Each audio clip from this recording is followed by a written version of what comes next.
Praise the Lord. Mark সত্য জীবন এই চ্যানেলে আপনাদের স্বাগত। আজকে যে বিষয়টা নিয়ে বলবো সেটা হচ্ছে ঈশ্বর আমাদের সাথে কথা বলেন।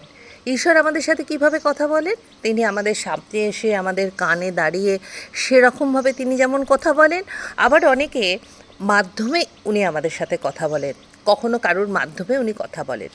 কিন্তু ঈশ্বরের কথাটা শোনার মতো কান বা আত্মা আমাদের রেডি আছে কি? আমরা কি রেডি ঈশ্বরের কথা শোনার জন্যে? ঈশ্বর যে কথাটা বলেন সেটা আমাদের আত্মা গ্রহণ করে, আমাদের মন গ্রহণ করে। সেই আত্মাটাকে নিয়ে আজকে আমি প্রশ্ন করব।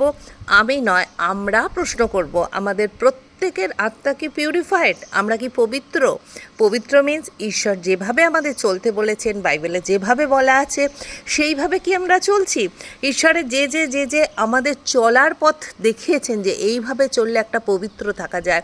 যেমন ধরো, আমরা কখনো কোনো রকম যেখানে নিন্দা হয় নিন্দুকদের সভায় বসি না, কখনো কারোর বিচার করি না, কখনো আমরা বেশি উদ্বেগ হই না। যখন আমরা সমস্যায় পড়ি, প্রবলেমে পড়ি, আমরা উদ্বিগ্ন হই না। আমরা জানি আমাদের প্রভু আমাদের সঙ্গে আছে। আমরা মিথ্যা কথা বলি না। এই মিথ্যা এমন একটা জিনিস যেটা ঈশ্বরের সঙ্গে আমাদের দূরত্ব সৃষ্টি করে। আমরা কি মনে করি? আমরা মনে করি যা, এই কাজটা আমরা করে নিই, একে লুকিয়ে আমি হয়তো কোনোভাবে প্রভুতে এসেছি, আমার ফ্যামিলি মেম্বাররা কেউ কেউ আছে, কিন্তু আমার মনে হচ্ছে বাহ, একে লুকিয়ে আমি এই কাজটা করে নিই, এ তো না জানতে পারলেই হলো। কিন্তু অ্যাকচুয়ালি দায় তোমার, কারণ ঈশ্বর ওপর থেকে তোমাকে দেখছে যে তুমি কি অন্যায় করছো, কি মিথ্যাচার করছো। তো আমাদের কানেকশন যদি ঈশ্বরের সাথে ছিন্ন হয়ে যায়, তাহলে আমরা ঈশ্বরের অনুগ্রহ সেটা থেকে বঞ্চিত থাকি।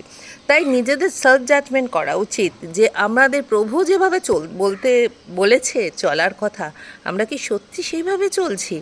এই প্রশ্নটা আজকে আমারও, আজকে তোমাদেরও। আমেন।